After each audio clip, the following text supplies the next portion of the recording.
The Los Angeles Lakers are in full win-now mode, and their most glaring need heading into the 2025 offseason is a dominant center. This roster hole was painfully exposed by the Minnesota Timberwolves in playoffs, making the acquisition of a quality big man a top priority, whether through trade or free agency. Naturally, the Utah Jazz, with their collection of capable frontcourt players, have emerged as a logical trade partner. Two names have been consistently linked to the Lakers: hybrid forward John Collins and young center Walker Kessler. The Lakers' interest in Jazz big men. John Collins, viewed as an offensive upgrade, a hybrid power forward who can score and stretch the floor. However, as the article notes, he leaves a lot to be desired defensively, though he might still be an improvement over what the Lakers had last season. Walker Kessler. This is a player many believe the Lakers truly covet. In just 3 NBA seasons, Kessler has established himself as one of the league's premier rim protectors and offensive rebounders. His defensive prowess is exactly what the Lakers are looking for. Andy Larson of the Salt Lake Tribune even mentioned on the Locked on Jazz podcast last week that Los Angeles is interested in Kessler. The unfortunate news for Lakers fans. While the interest in Kessler is strong, the latest report from Brett Siegel of Clutch Points suggests he's not actually available. Siegel wrote, Walker Kessler also remains high on the Lakers' wish list, although league sources continue to downplay his actual availability in Utah. The Jazz, it seems, are insistent that Kessler, who is still on his rookie contract, is not going anywhere. The implications. Kessler is the ideal fit, but likely unattainable. Kessler's defensive skill set aligns perfectly with what the Lakers need, a player who can dominate defensively. Collins as the more realistic option, with Kessler seemingly off the table. If the Lakers are serious about making a trade with Utah, John Collins might be the best they can hope for. As the article puts it, a compromise?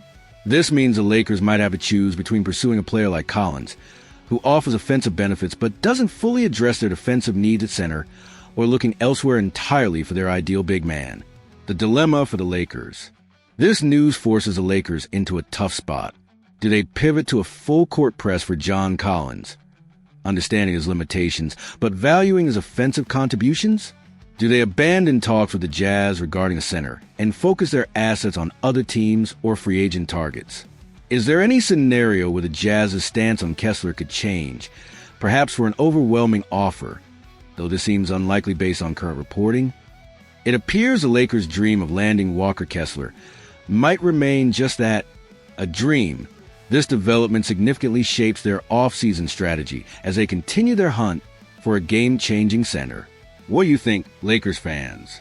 How big of a blow is it if Walker Kessler is truly unavailable? Should the Lakers still pursue John Collins or look elsewhere? Who becomes the Lakers' top center target now? Let us know your thoughts on this latest trade report in the comments below. The NBA landscape is constantly shifting, and a major tremor was felt on Sunday as the Phoenix Suns traded superstar Kevin Durant to Houston Rockets. The deal saw the Rockets acquire the 2-time NBA champion in exchange for Jalen Green, Dillon Brooks, the 10th overall pick in the 2025 NBA draft, and 5 future second-round picks. While this is a blockbuster for the Rockets, Sviatoslav Rubinchuk of Lake Show Life argues that this move significantly amplifies the already immense pressure on Los Angeles Lakers general manager Rob Pelinka to deliver results this summer. Why the Durant trade intensifies pressure on Pelinka. Rockets making moves. The Rockets, after a first-round playoff exit, aggressively pursued and landed a premier talent. This sets a competitive benchmark. Lakers' crucial offseason. Rubinchuk emphasizes that this offseason was already pivotal for the Lakers. He wrote, "The Lakers already had plenty of reasons why this offseason was going to be crucial for franchise. Supporting superstars. The core mandate for Pelinka is clear. Luka, Doncic, and LeBron James will need to be given the tools to compete in the Western Conference. Rob Pelinka cannot afford to waste too many moves. Value of a complete roster.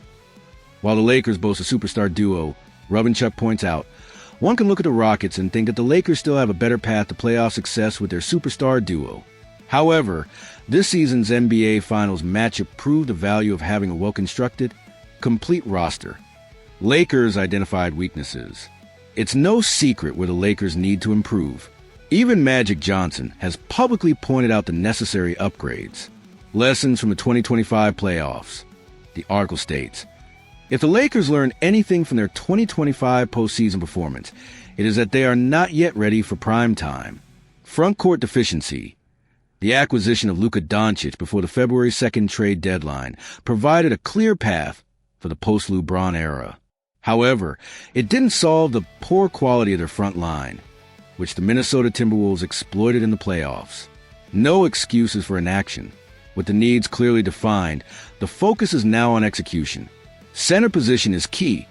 The Lakers cannot afford to enter the 2025-26 season with Jackson Hayes as their primary center option. Potential targets. Skilled big men like Walker Kessler. Though recent reports suggest he's unavailable, Nick Claxton and Jarrett Allen have all been linked to Los Angeles. Pelinka has options to explore. The time to act is now. The article concludes with a sense of urgency. The path to contention for the Lakers starts now. Rob Pelinka is under the microscope.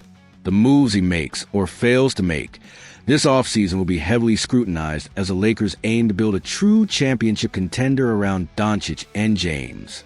What do you think, Lakers fans? Does the Kevin Durant trade to Houston put more pressure on Rob Pelinka? What are the absolute must-make moves for the Lakers this offseason? Which center target should Pelinka prioritize? Let us know your thoughts on the pressure facing the Lakers front office in the comments below.